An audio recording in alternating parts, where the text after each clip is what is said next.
الحمد لله نحمده ونستعينه ونستغفره ونؤمن به ونتوكل عليه ونعوذ بالله من شرور أنفسنا ومن سيئات أعمالنا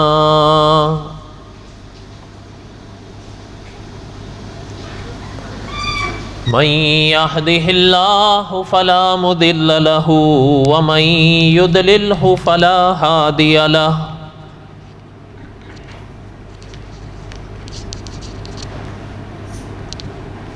ونشهد أن لا إله إلا الله وحده لا شريك له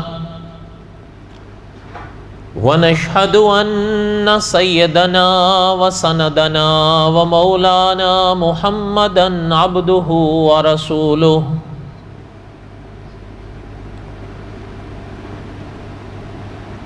أما بعد أعوذ بالله من الشيطان الرجيم بسم الله الرحمن الرحيم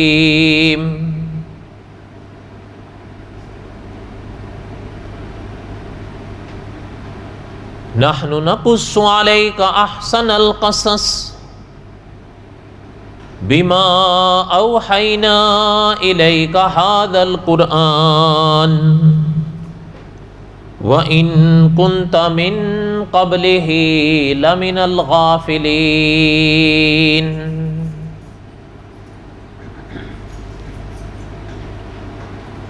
وقال الله تعالى في مقام آخر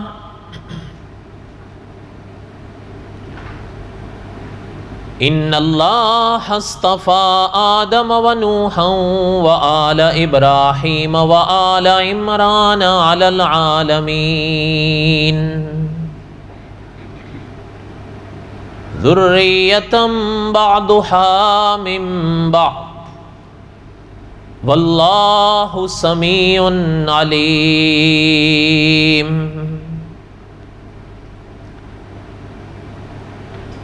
وقال النبي صلى الله عليه وسلم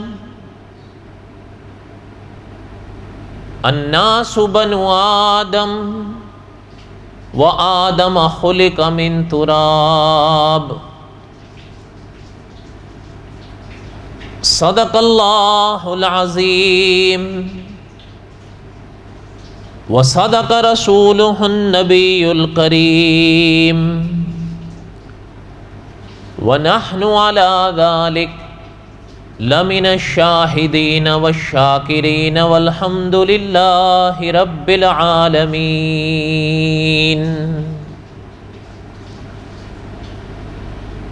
اللهم صل على محمد وعلى آل محمد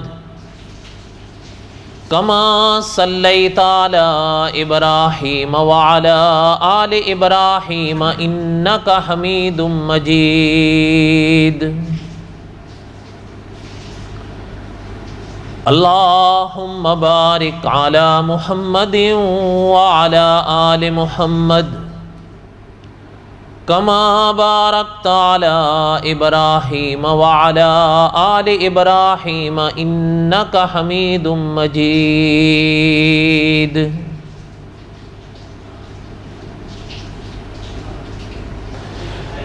ہمہ قسم کی حمد و ثنا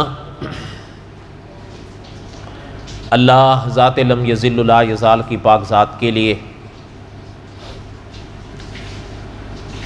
صدق دل سے لا تعداد مرتبہ درود و سلام امام الانبیاء حضرت محمد رسول اللہ صلی اللہ علیہ وسلم کی پاک ذات کے لیے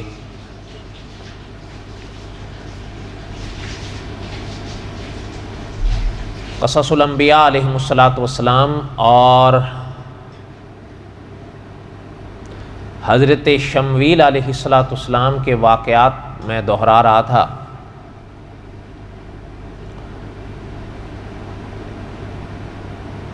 چند ایک باتیں گزشتہ جمعہ میں نے حضرت شمویل علیہ السلام اور حضرت طالوت کے بارے میں پڑھی تھیں۔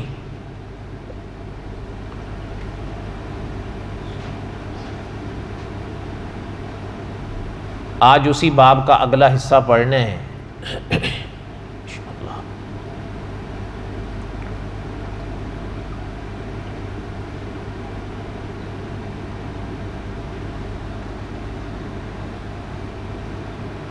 صاحب قصص الانبیاء نے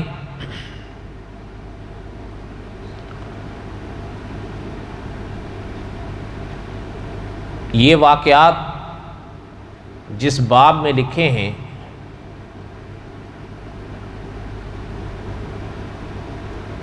انہوں نے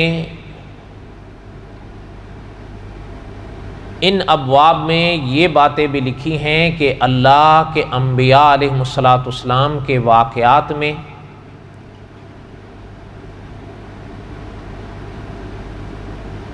ہر انسان کے لیے بڑے بڑے اسباق ہیں،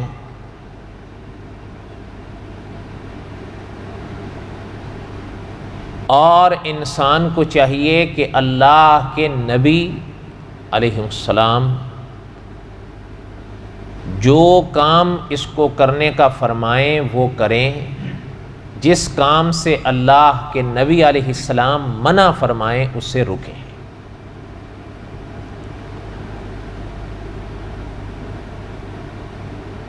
صاحب قصص الانبیاء نے لکھا ہے کہ ظاہر بات ہے کہ صدیوں پہلے کے یہ واقعات ہیں جو قرآن پاک میں اللہ تعالیٰ نے بیان فرمائے، وہ یوں تو نہیں بیان فرمائے، یوں ہی ظاہر ہے ان واقعات میں انسان کے لیے بڑے بڑے اسباق ہیں۔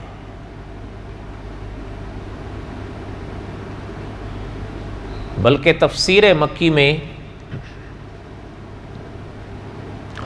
اس بات کی بھی وضاحت کی گئی ہے کہ حضرت شمویل یا حضرت طالوت کا یہ واقعہ حضرت موسیٰ علیہ السلام کے بعد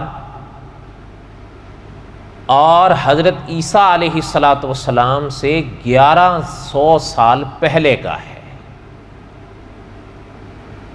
تو اسی لیے صاحب قصص الانبیاء نے لکھا ہے کہ اس کا معنی یہ تو نہیں کہ اللہ تعالیٰ نے یوں ہی بیان فرمائے ہیں یہ واقعات کہ میں اور آپ پڑھیں یا سنیں اور چل دیں، بلکہ اور لکھا ہے محترم نے کہ انسان کو چاہیے کہ پڑھنے یا سننے کے بعد ان پر عمل کرنے کی بھی کوشش کریں، اور اللہ نہ کرے اگر کسی کے عقیدے میں جھول ہے تو عقیدے کا جھول اٹھے، اور اگر کسی کے اعمال میں جھول ہے تو اعمال کے جھول اٹھے۔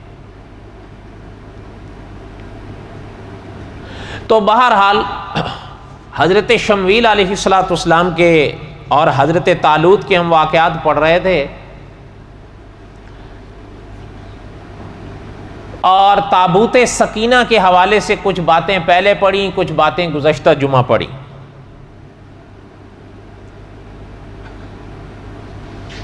علماء مفسرین نے لکھا ہے کہ جب تابوت سکینہ کو بنی اسرائیل نے دیکھا تو وہ سمجھ تو گئے کہ یہ حضرت طالوت کا انتخاب اللہ تعالیٰ کی طرف سے ہے، اس لیے حضرت طالوت علیہ السلام کی بادشاہت کو تسلیم کیا انہوں نے،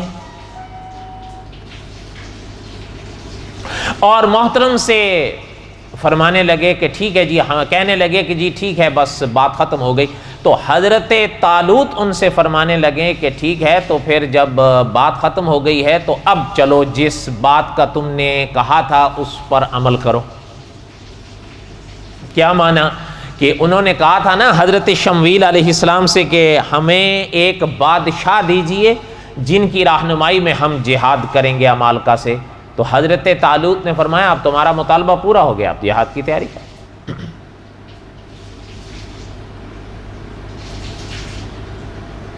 علماء نے لکھا ہے کہ حضرت شمویل علیہ السلام کے حکم و اجازت سے یہ اعلان کیا گیا جہاد کا کہ عمالقہ سے جہاد کرنا ہے، سو چلو۔ بڑے بڑے جوان تیار ہوئے۔ اچھا، علماء مفسرین نے لکھا ہے کہ حضرت طالوت نے دیکھا بھئی یہ ہیں تو ہزاروں، لیکن حضرت طالوت کی یا حضرت شمویل کی نگاہ تو تھی بنی اسرائیل پر کہ یہ بہرحال ان سلسلوں میں کمزور تو تھے. کئی طرح کی باتیں کتابوں میں لکھی گئی ہیں. بہرحال بنی اسرائیل کی تاریخ تو ایسی تھی.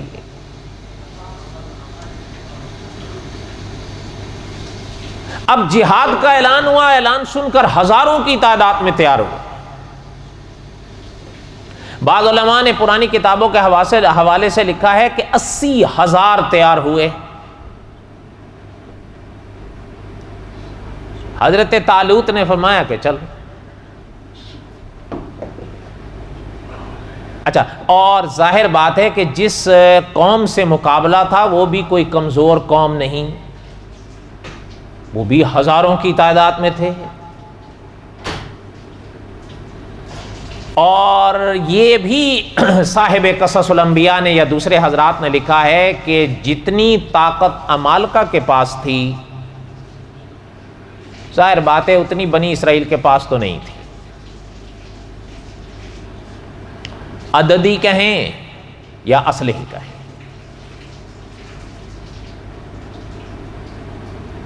اب علماء نے لکھا ہے کہ حضرت طالوت کو یہ خیال ضرور آ رہا تھا کہ یہ ہیں بنی اسرائیل والے. اب یہ بھی ہوتا ہے کبھی کہ علماء نے لکھا ہے کہ اس میدان کے جن کو تجربے ہوتے ہیں وہ جانتے ہیں کہ اگر فوج کو لے کر نکلیں, بھلے ابتدا میں فوج بہت بڑی تعداد میں ہو, لیکن اللہ نہ کرے اگر آگے چل کے اس فوج کا کچھ حصہ پیچھے پلٹتا ہے تو جو باقی حصہ رہ جائے گا ان پہ اثرات پڑیں گے ان کے پلٹنے.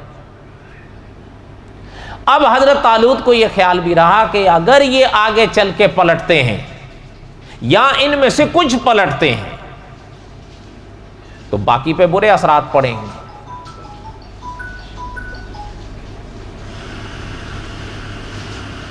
فرمایا فلما فصل طالوت بالجنود, اللہ تعالیٰ نے کلام پاک میں فرمایا جب حضرت طالوت فوج کو لے کر نکلے, جب فوج کو لے کر نکلے تو محترم نے فرمایا قال ان اللہ مبتلیکم بنہر, بنی اسرائیل اللہ تمہارا ایک نہر سے امتحان لیں گے. پتہ چلتا ہے آگے ایک نہر آنے والی تھی اور وہ نہر امتحان بننی تھی بنی اسرائیل کے لیے. فمن شرب منہ,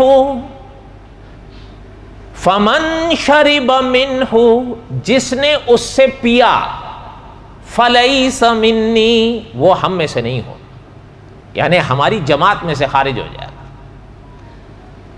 وَمَن لَّمْ يَطْعَمْهُ فَإِنَّهُ مِنِّي, اور جس نے نہ پیا وہ ہمارا ہو.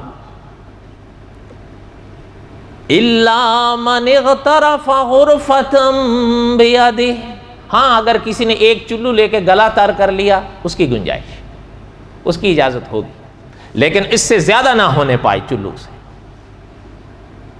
جب اس نہر پر پہنچے دوڑا دوڑ پی لی.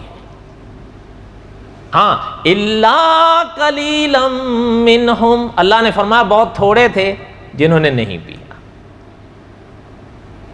فلما جاوزہ هو والذین آمنوا معہ, اب جو اپنا حضرت طالوت آگے بڑھے اور جو ایمان والے تھے آگے بڑھے, نہر کو پار کر گئے.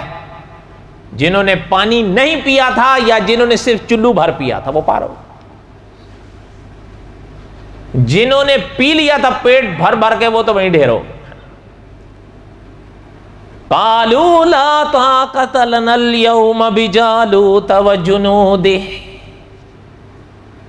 اچھا اب ان میں جو آگے بڑھے تو انہوں نے جب جالوت کا لشکر دیکھا تو ان کو تو دنگ رہ گئے. وہ کہنے لگے ان سے تو مقابلہ ہمارے بس کی بات نہیں ہے, ہماری تعداد ہے وہ ان کی تعداد دے. قال الذین یظنون انہم ملاقو اللہ، اللہ نے فرمایا ان میں جو وہ لوگ تھے جن کو ہم سے ملاقات کا یقین تھا، انہوں نے کہا کم من فیۃ قلیلۃ غلبت فیۃ کثیرۃ باذن اللہ، گھبراتے کیوں ہو؟ کبھی کبھی تھوڑی جماعت زیادہ جماعت پر غالب آتی ہے، آتی کب ہے؟ جب اللہ کا حکم۔ واللہ مع الصابرین، جو صبر کرتے ہیں اللہ ان کا ساتھ دیتا ہے۔ یہ تو ان پاک جملوں کا معنی تھا لفظی، آپ ذرا اس کا خلاصہ سنیں تفسیری۔ ایک تو علماء نے یہ لکھا ہے کہ مطلب سوال یہ پیدا ہوتا ہے کہ حضرت طالوت نے جو بنی اسرائیل سے یہ فرمایا نا کہ قال ان اللہ مبتلیکم بنہر، اللہ نے تمہارا ایک نہر سے امتحان لینا ہے، تو حضرت طالوت تو اللہ کے نبی تھے نہیں،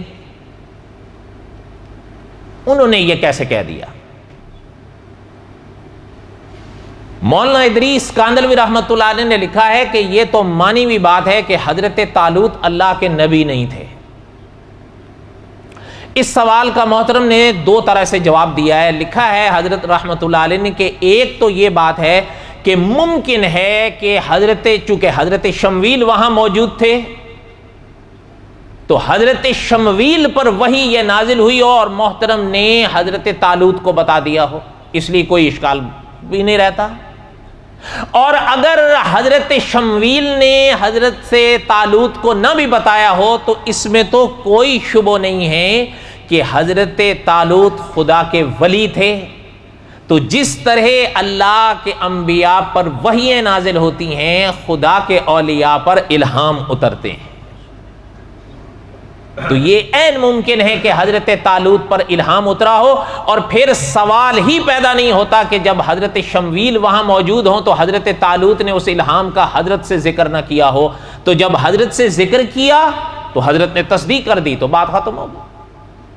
بلکہ مولانا ادریس کاندلوی رحمۃ اللہ علیہ نے لکھا ہے کہ کسی بات کی اللہ کے نبی تصدیق کر دے تو یہ تو بڑا اونچا مقام ہوتا ہے، اگر اللہ کے نبی کے سامنے کوئی بات کی جائے یا کہی جائے اور اللہ کے نبی صرف خاموش بھی رہ جائیں تو اس بات کی تصدیق ہو جاتی ہے، تو اس لیے کوئی اشکال کی بات نہیں، ممکن ہے یا تو حضرت شمویل کے ذریعے یا الہام کے ذریعے خدا کا پیغام حضرت طالوت کے دل پر اترا ہو کہ آگے ایک نہر آنے والی ہے جس سے ہم بنی اسرائیل کا امتحان لیں گے، جو اس امتحان میں پاس ہوگا وہ آپ کا ہوگا، جو اس امتحان میں فیل ہوگا وہ آپ کی جماعت میں سے نہیں ہوگا۔ یہاں تک بات سمجھ آئی؟ آگے سن۔ فمن شرب منہ فلیس منی، جس نے اس میں سے پیا وہ میرا نہیں، ومن لم یطعمہ فانہ منی، اور جس نے اس میں سے نہ پیا وہ میرا ہو، مطلب یہ کہ ہماری جماعت میں داخل رہے گا، اور اگر جس نے پی لیا وہ ہماری جماعت سے خارج۔ الا من اغترف غرفۃ بیدہ، ہاں اگر کسی نے چلو بھر کے لے لیا صرف گلا تر کرنے کے لیے تو اتنی کی اجازت ہے، اس سے زیادہ کی۔ فشربوا منہ، اللہ نے فرمایا کہ پھر پی لیا انہوں نے اس سے، الا قلیلا منہم، مگر بہت تھوڑوں نے۔ اب وہ تھے کتنے جو پی گئے، وہ تھے کتنے جو چھوڑ گئے؟ علماء مفسرین نے لکھا ہے کہ پرانی کتابیں پڑھنے سے پتہ چلتا ہے کہ حضرت طالوت کے ساتھ 80,000 تھے۔ جہاں تک مجھے یاد آ رہا ہے غالباً حضرت سدی رحمۃ اللہ علیہ کا فرمان ہے کہ 80,000 میں سے صرف 4,000 نے پانی چھوڑا، باقی 76,000 پی گئے اور پیٹ بھر بھر کر پی گئے۔ اچھا جب وہ پی گئے وہ تو وہیں ڈھیر ہو گئے، اس لیے کہ امتحان تھا، فیل ہو گئے۔ یہ تو اللہ تعالیٰ کے امتحان ہوتے ہیں نا۔ جس طرح ماہ رمضان میں امتحان آتا ہے مسلمان کے لیے، انسان کے لیے، کچھ اس میں پاس ہوتے ہیں، کچھ اس میں فیل ہو جاتے ہیں، کچھ ہمت ہی نہیں جٹا پاتے کہ اوہ ہم مر جائیں گے، حالانکہ کوئی نہیں مرتا لیکن فیل ہو جاتے ہیں۔ اب ان کے لیے وہ امتحان تھا کہ اس نہر سے پانی نہیں پینا ہے، وہ پی لے۔ اور ابھی جیسے میں نے عرض کیا کہ حضرت سدی رحمۃ اللہ علیہ فرمایا کرتے تھے کہ 80,000 میں سے صرف 4,000 نے اپنے آپ کو سنبھالا اللہ کی عنایت سے، باقی 76,000 ٹکا وہ تو گئے۔ اچھا پھر آگے یہ سنیں کہ اپنا بعض علماء نے یہ بھی لکھا ہے کہ اصل میں 4,000 بھی نہیں، بلکہ بعض حضرات کی تحقیق یہ ہے کہ صرف 319 نے نہیں پیا تھا، باقی پی گئے۔ اچھا بعد نے پھر یہ بھی لکھا ہے اور اس پر کچھ اور حوالے بھی دیے، وہ فرماتے ہیں کہ 319 بھی نہیں، صرف 313 نے نہیں پیا تھا، باقی سارے پی گئے۔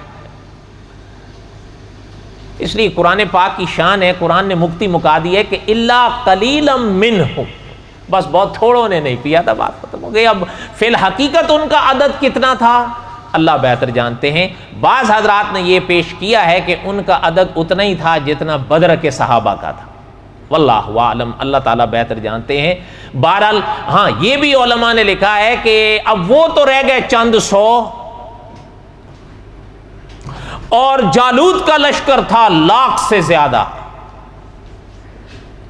اتنی بڑی طاقت کے سامنے اب ظاہر ہے پھر انسان گھبرا تو جاتا ہے۔ اچھا اب یعنی علماء نے یوں لکھا ہے۔ اچھا ایک اور بھی یہ بھی چیز ہے کہ یہاں جس پاک آیت میں جس نہر کا ذکر اللہ تعالیٰ فرما رہے ہیں، تیسرا سوال یہ ہے کہ وہ نہر کہاں تھی۔ ظاہر بات ہے ان سوالات کا تعلق یا ذوق سے ہوتا ہے یا تاریخ سے ہوتا ہے۔ البتہ علماء مفسرین نے یہ لکھا ہے کہ فلسطین اور اردن کے درمیان میں بہتی تھی، اور دوسرے علماء نے لکھا ہے کہ یہ وہی دریا تھا جسے دریائے اردن کہتے ہیں، واللہ عالم۔ بہرحال ان حضرات نے لکھا ہے، بلکہ مفتی محمد تقی عثمانی صاحب نے لکھا ہے کہ اردن کے دریا کا ذکر کلام پاک میں 2 بار آیا ہے، ایک تو یہی مقام ہے اور دوسرا سورہ روم میں ہے۔ تو اس سے پتہ چلتا ہے کہ محترم کا رجحان بھی یہی ہے کہ وہ دریائے اردن کا واقعہ ہے۔ اور اپنا مولانا محمد اسلم شیخو پوری رحمۃ اللہ علیہ جو شہید ہوئے، محترم اپنی زندگی میں ایک تفسیر لکھ رہے تھے تسہیل البیان، اس کی پہلی جلد میں جب اس پاک آیت کے تفسیر لکھی تو وہاں محترم نے ایک ورق رنگین لگایا تھا موجودہ جغرافیے کے تحت، اور اس کو لکھایا کہ مطلب موجودہ جغرافیے کے تحت وہ نہر کہاں ہے۔ ان کے ان عبارات سے بھی یہی پتہ چلتا ہے کہ ان کی بھی تحقیق یہی تھی کہ وہ دریا اردن ہی تھا۔ رنگین نقشہ انہوں نے دیا، ظاہر بات ہے کہ اس زمانے کا جغرافیہ اور تھا، اب کا جغرافیہ، کیونکہ میں نے ابھی ابتدا میں پڑھا نا کہ تفسیر مکی میں یہ جملہ چھپا ہے کہ یہ واقعہ جو ہم پڑھ رہے ہیں یہ حضرت موسیٰ علیہ السلام کے بعد اور حضرت عیسیٰ علیہ السلام سے 1100 سال پہلے کا واقعہ ہے، اس لیے اس زمانے کا جغرافیہ اور تھا، اب کا جغرافیہ اور ہے۔ لیکن محترم نے موجودہ جغرافیے کے تحت اس کو لکھا ہے نقشہ دکھا کے کہ وہ جگہ یا وہ نہر کہاں ہے، اور بڑی دلچسپ باتیں وہاں پر لکھی، بہرحال وہ طلباء کے لیے ہیں۔ اچھا ایک تو یہ تھا کہ اب یعنی سمجھیں آپ کہ مولانا اشرف علی تھانوی رحمۃ اللہ علیہ، اللہ تعالیٰ حضرت کی قبر پہ کروڑوں رحمت نازل فرمائیں، محترم فرماتے تھے کہ اگر کلام پاک کی آیت پر غور کرو تو حضرت طالوت کے لشکر کے 3 حصے بن گئے اس موقع پر۔ ایک تو وہ جو پیٹ بھر بھر کر پی گئے وہ ہزاروں، اس لیے تفسیر مکی میں بڑا ایک عجب لفظ ملتا ہے جو حضرت شیخ محمد مکی صاحب نے لکھا۔ محترم فرماتے تھے کہ ذرا غور کریں کہ دنیا میں ہمیشہ اہل حق تھوڑے رہے ہیں، باطل یا غلط یا فعل یہ زیادہ رہے۔ اب دیکھیں ہزاروں پی گئے، جبکہ حضرت شمویل علیہ السلام جیسی شخصیت ان میں رہی، حضرت طالوت جیسی شخصیت ان میں ہے، اور محترم فرما بھی رہے ہیں کہ ذرا خیال رکھنا آگے نہر آ رہی ہے جس سے تمہارا امتحان ہوگا، فیل نہیں ہو جانا۔ قال ان اللہ مبتلیکم بنہر، اس نہر سے اللہ تمہارا امتحان لیں گے، اگر اس میں سے پی لیا جس نے، فلیس منی، وہ ہم میں سے نہیں گئے، وَمَن لَّمْ يَطْعَمْهُ فَإِنَّهُ مِنِّي، اور جس نے نہ پیا وہ ہمارا، إِلَّا مَنِ اغْتَرَفَ غُرْفَةً بِيَدِهِ، ہاں اگر کسی نے صرف چلو بھر پیا جس سے یہ گلا اس کا تر ہو جائے، اتنی کی اجازت۔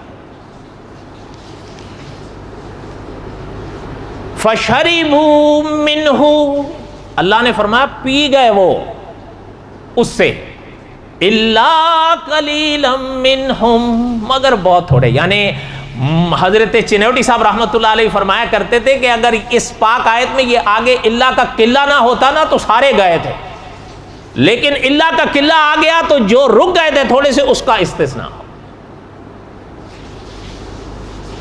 فَلَمَّا جَاوَزَهُ هُوَ وَالَّذِينَ آمَنُوا مَعَهُ، اب حضرت طالوت کے ساتھ دو حصے رہ گئے، کیا معنی؟ یعنی حضرت تھانوی رحمۃ اللہ علیہ کی جو بات میں عرض کر رہا تھا، محترم فرماتے تھے کہ اگر اس مقام پر غور کرو تو حضرت طالوت کا لشکر 3 حصوں میں بٹ گیا، ہزاروں تو وہ جو پی گئے پیٹ بھر بھر کے، وہ تو گئے، ان کے تو آگے بڑھنے کا سوال ہی نہیں پیدا ہوتا تھا، پیچھے رہ گئے تھوڑے سے، بعد نے فرمایا کہ 319، بعد نے فرمایا 313، یعنی 80,000 میں سے صرف 313 ایک قول کے مطابق اتنے رہ گئے۔ اب وہ جب نہر پار کر گئے تو اب جالوت کا لشکر کا اور ان کا آمنا سامنا ہوا، تو علماء نے لکھا ہے جالوت کا جو لشکر تھا وہ جنگی مال سے، جنگی ہتھیاروں سے لیس تھا اور لاکھ سے زیادہ تھا، اور یہ 300 اب اللہ ان کو دیکھا تو وہ تو حیران ہو گئے، اتنا بڑا لشکر۔ تو حضرت تھانوی رحمۃ اللہ نے لکھا کہ ایک جو حصہ تھا نا ہزاروں والا ان کا، وہ تو گیا، پیچھے رہ گئے 2 حصے۔ اچھا اب وہ 2 حصوں میں سے جو تھے نا اپنا کچھ، انہوں نے جب دیکھا کہ جالوت کا اتنا بڑا لشکر ہے تو حضرت طالوت کی طرف دیکھنے لگے، قالوا لا طاقت لنا اليوم بجالوت وجنوده، وہ کہنے لگے ان سے طاقت کی تو آج ہمارے پاس طاقت نہیں ان سے مقابلے کی، تو لاکھ سے زیادہ، اور ہم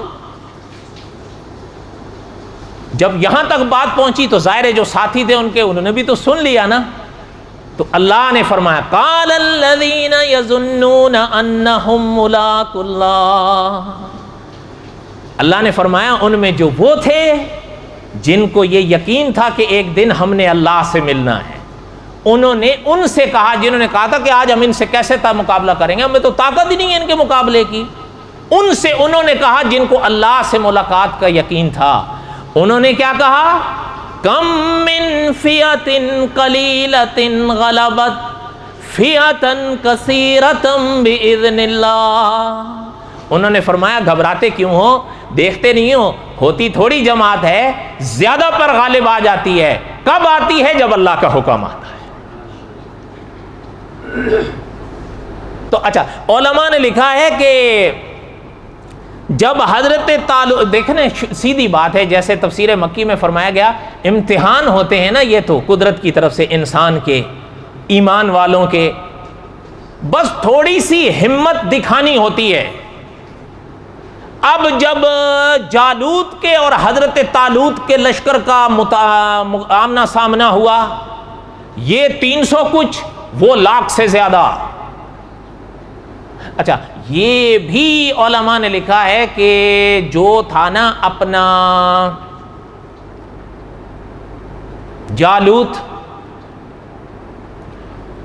واللہ عالم، پرانی کتاب، ظاہر بات ہے کلام پاک میں اس کا یہ تذکرہ تو آیا ہے اس مقام پر، لیکن کلام پاک وہ تفصیلات تو نہیں بیان کرتا جو تاریخ کی یا دوسری کتابوں میں ہیں. وہ یہ بتاتے ہیں کہ 10 فٹ تو صرف اس کا قد تھا.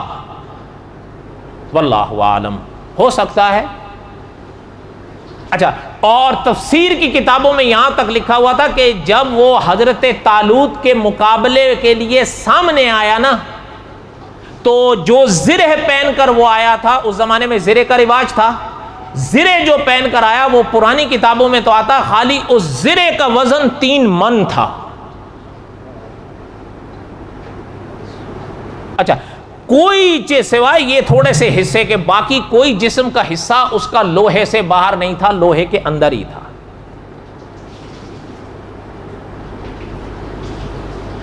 یہاں تک بات سمجھ آئیے آپ کو؟ اب بقیت ہے قصہ ہے حضرت شمویل علیہ السلام یا حضرت طالوت پڑھنے سے پہلے میں اپنا وہ گزشتہ جمعہ والا چھوڑا ہوا بیان پورا کرتا چلا جاؤں.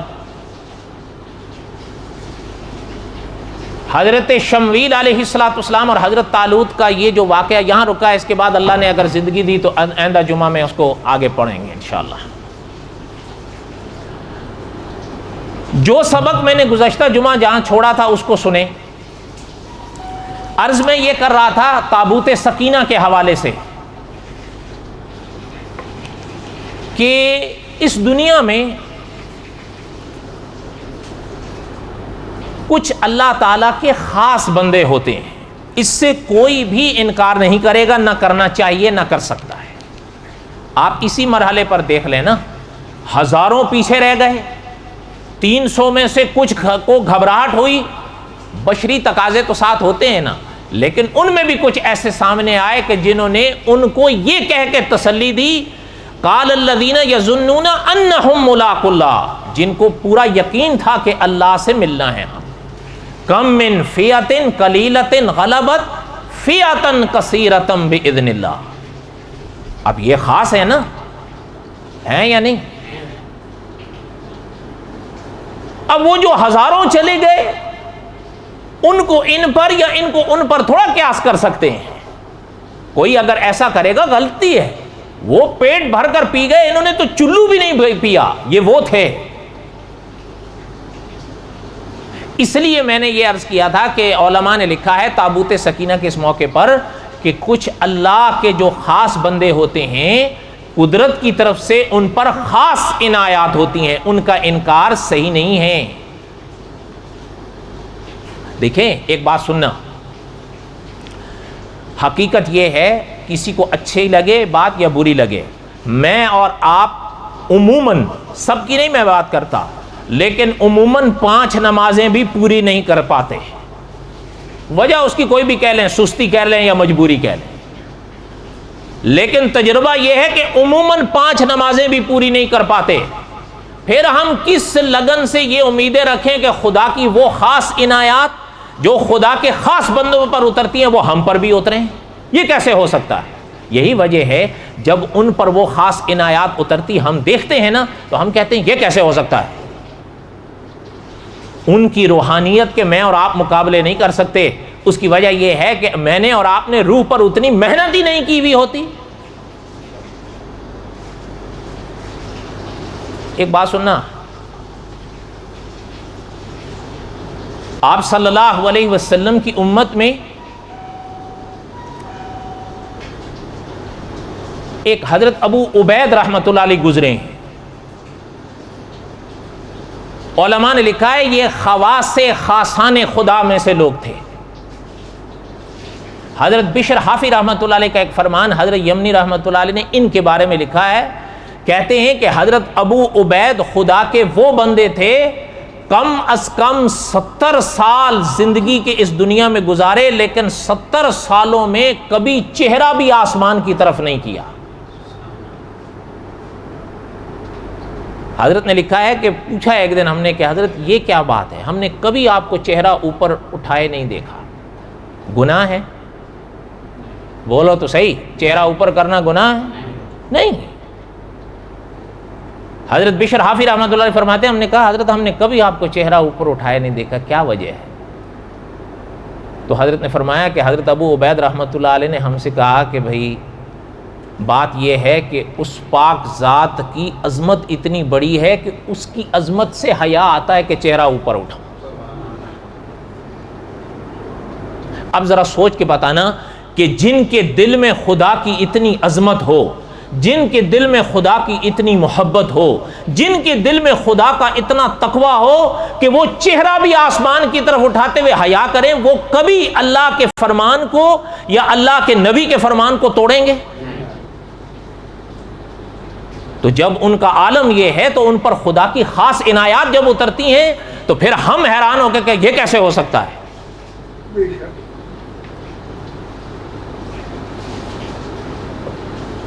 اس لیے علماء نے لکھا ہے کہ جو خواص خاصان خدا میں سے لوگ ہوتے ہیں ان پر خدا کی خاص عنایات اترے تو ان کا انکار مت کر دیا کرو کہ نہیں نہیں یہ سب غلط ہے، یہ غلط بات ہے۔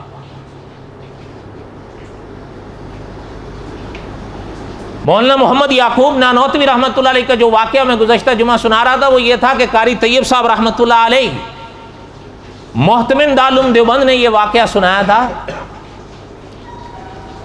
مدتوں پہلے کی یہ باتیں ہیں۔ حضرت یعقوب نانوتوی رحمۃ اللہ علیہ کو بھی دنیا سے گئے کم و بیش 150 سال تو ہو گیا ہوگا۔ قاری طیب صاحب رحمۃ اللہ علیہ فرماتے ہیں کہ یہ دارالعلوم دیوبند کے پہلے صدر مدرس تھے، آنکھوں پر سرخی رہتی تھی، اور محترم فرماتے تھے اس کی وجہ بھی ایک ہوتی تھی کہ مجذوبیت کی کیفیت طاری رہتی تھی حضرت پر۔ آپ نے یہ لفظ سنا ہوگا نا، مجذوب۔ اس دن میں نے آپ سے پوچھا تھا مجذوب کس کو کہتے ہیں،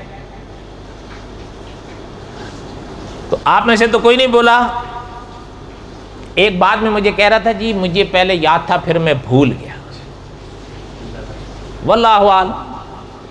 میں اگر بتاؤں تو آپ یاد رکھو گے؟ ایک لفظ ہے نا ولی، یہ تو عام ہے نا، سنا ہے آپ نے ولی۔ ایک لفظ ہے مجذوب، یہ اس کے سامنے استعمال ہوتا ہے، یاد رکھنا۔ فرق دونوں میں کیا ہے؟ ولی یہ بھی ہوتے ہیں، ولی وہ بھی ہوتے ہیں، فرق دونوں میں کیا؟ فرق یہ ہے جو ولی، جو انسان محنت کر کے اللہ کی درگاہ کے قریب ہونے کی کوشش کرتا ہے وہ ولی ہوتا ہے۔ اگر میرے ساتھ کہہ دیں وہ کیا ہوتا ہے؟ جو محنت کر کے اللہ کے فرمان پہ عمل کر کے اللہ کے قریب ہونے کی کوشش کرتا ہے وہ ولی ہوتا ہے، اور جس پر اللہ کی ایسی عنایت ہو کہ خود ہی اس کو کھینچ کے اپنی طرف کر لے وہ مجذوب ہوتا ہے۔ اب سمجھ آئی؟ اتنی لمبی چوڑی تعبیرات کی کیا ضرورت ہے، یہ ہے اس کا خلاصہ۔ اور ظاہر بات ہے مولانا محمد امین اکاڑوی رحمۃ اللہ علیہ فرماتے تھے جس کو قدرت خود اپنی طرف کھینچتی ہے نا تو انوار کا اتنا زور ہوتا ہے اس کے دماغ پر کہ پھر اس کا دماغ اپنی جگہ سے کبھی یوں ہوگا کبھی یوں ہوگا۔ اس لیے مولانا محمد امین اکاڑوی رحمۃ اللہ علیہ فرماتے تھے جو علماء ہوتے ہیں عوام کا ان کی طرف اتنا رخ نہیں ہوتا جتنا مجذوب کی طرف ہوتا ہے۔ کیوں؟ مجذوب کبھی آپ سے نہیں کہے گا نماز پڑھو، مجذوب آپ کو کبھی نہیں کہے گا روزہ رکھو، مجذوب آپ سے کبھی نہیں کہے گا حج کرو۔ علماء کہیں گے کہ نہیں یہ تینوں احکام؟ کہیں گے نا۔ تو میں اور آپ علماء کی طرف جائیں گے یا مجذوب کی طرف جائیں گے؟ بولو۔ ہم نے تو پھر مجذوب کی طرف جانا ہے نا۔